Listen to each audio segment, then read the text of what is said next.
Bem-vindo a mais um Leve ABC2, meu nome é Pedro Dutti e hoje nós vamos falar sobre sabático tecnológico. É mesmo, descanso dos gadgets e das tecnologias que você tem todo dia. Mas antes de você começar a descansar e desligar o computador, vem comigo que eu quero te ensinar umas coisinhas.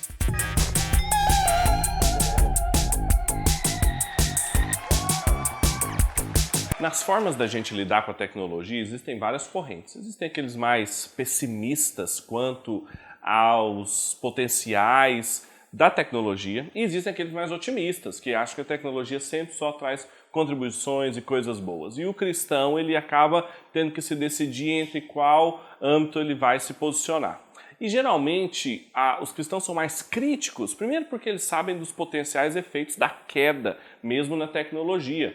Mas não só por causa disso, mas também porque a gente tem uma tendência de receber e usar a tecnologia de maneira muito acrítica. A gente simplesmente consome os artefatos tecnológicos e não nos perguntamos o que aquilo tem feito conosco, como o seu celular, por exemplo, está te transformando seus hábitos, seus relacionamentos, e a gente não percebe como que a gente entra numa relação quase que de dominação tecnológica. Tem uma escritora norte-americana chamada Linda Stone, que ela ficou famosa por suas reflexões a respeito disso, que ela descreve exatamente essa situação que às vezes nós nos encontramos. Olha o que ela diz. Nós reatribuamos o papel de tirano à tecnologia. A tecnologia dita a mente e a mente dita o corpo. Enquanto isso, o corpo, que percebe e sente e que pode oferecer mais sabedoria que a mais fina mente pode imaginar, é ignorado. Então, nesse cenário descrito pela Linda Stone, a gente acaba percebendo como que a tecnologia pode nos colocar rapidamente numa relação de trabalho que eles gostam de chamar de workaholic, que é muita pressão, sempre e cotidianamente envolvidos com tecnologia pedindo mais da gente cada vez. E quando a gente para e pensa o que seria uma ética cristã do uso tecnológico, a ideia do sábado, do descanso sabático é muito interessante para a gente conseguir entender qual é a correta linha que a gente não deve cruzar entre um otimismo ufânico e um pessimismo inconsolável. A gente pode entender que existem formas de deixar de lado a tecnologia por um tempo, assim como o povo de Deus recebeu instruções do próprio Deus em relação ao seu trabalho.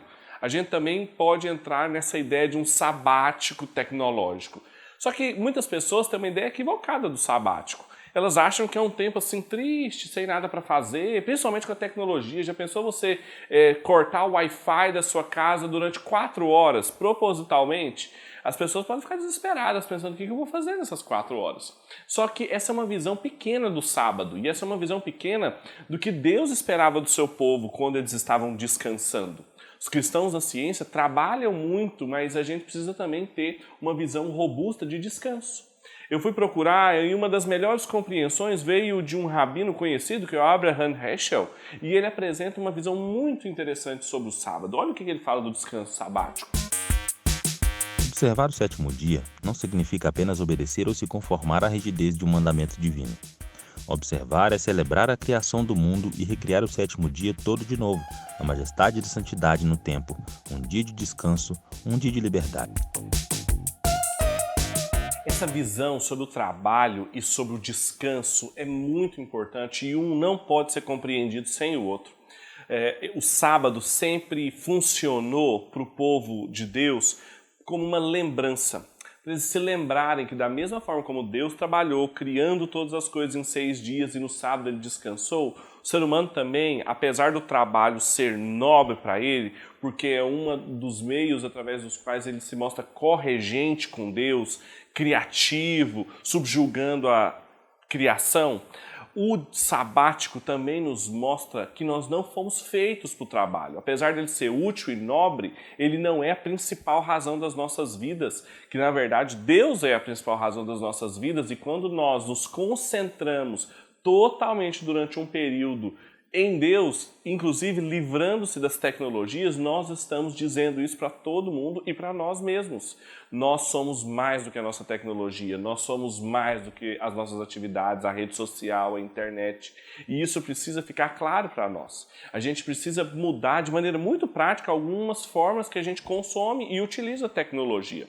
Veja, por exemplo, o que o John Freeman, que é um estudioso da área tecnológica, ele menciona, ele fala um pouco sobre estratégias, mais do que propriamente respostas. Ele traz algumas estratégias de como nós devemos nos posicionar e elas podem ser agrupadas no que a gente chama de movimento lentos. Ou seja, o que são movimentos lentos? É uma recuperação intencional de uma série de movimentos que nós passamos a fazer de maneira acelerada nos nossos dias, consumir informação, relacionamentos, notícias, e nós propositadamente passamos a consumir isso de maneira lenta. Olha o que ele diz a respeito.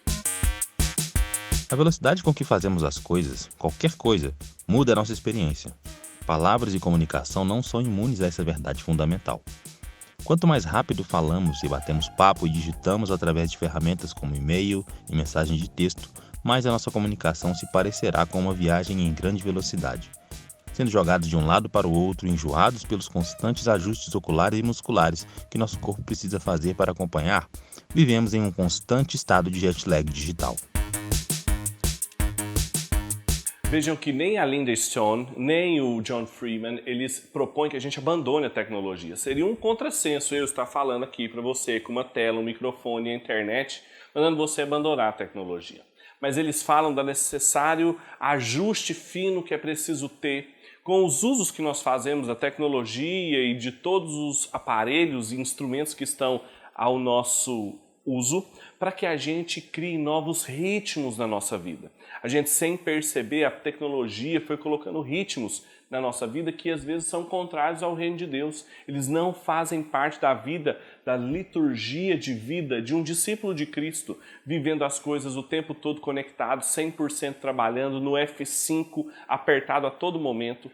O cristão, desde a criação, tem uma ordenança de Deus para descansar, para ficar offline, para colocar no modo do avião e poder descansar de todas essas informações para saber que o Senhor é Deus sobre a vida dele e que ele não vai ficar desesperado se ele não estiver contando com as pessoas, recebendo informações, sempre atualizado, o medo de ficar de fora, né? Um transtorno que estão querendo colocar dentro das doenças psicológicas chamado FOMO, o Fear of Missing Out, o medo de ficar desconectado e de perder informação. Tudo isso não é um ritmo de vida que é típico do Evangelho, não são os ritmos da graça. A gente tem que entender que os discípulos de Jesus sempre usaram tecnologias mais primitivas ou mais nobres, como por exemplo os apóstolos escrevendo cartas. Era uma espécie de tecnologia para se comunicar com muitas pessoas, mas lembra-se que várias vezes eles colocavam no final da carta: nós ansiamos estar com vocês. Eles usavam os meios que tinham para comunicar com as pessoas, mas eles queriam estar perto delas, eles queriam ter relacionamentos verdadeiros, porque esse era o ritmo de vida típico do reino de Deus, da mesa, dos relacionamentos, da comunhão, e nós precisamos também tomar muito cuidado para que a tecnologia não nos copte para um tipo de ritmo que não é típico da nossa vida. E fazendo isso, a gente tem a nossa opção, os sabáticos tecnológicos.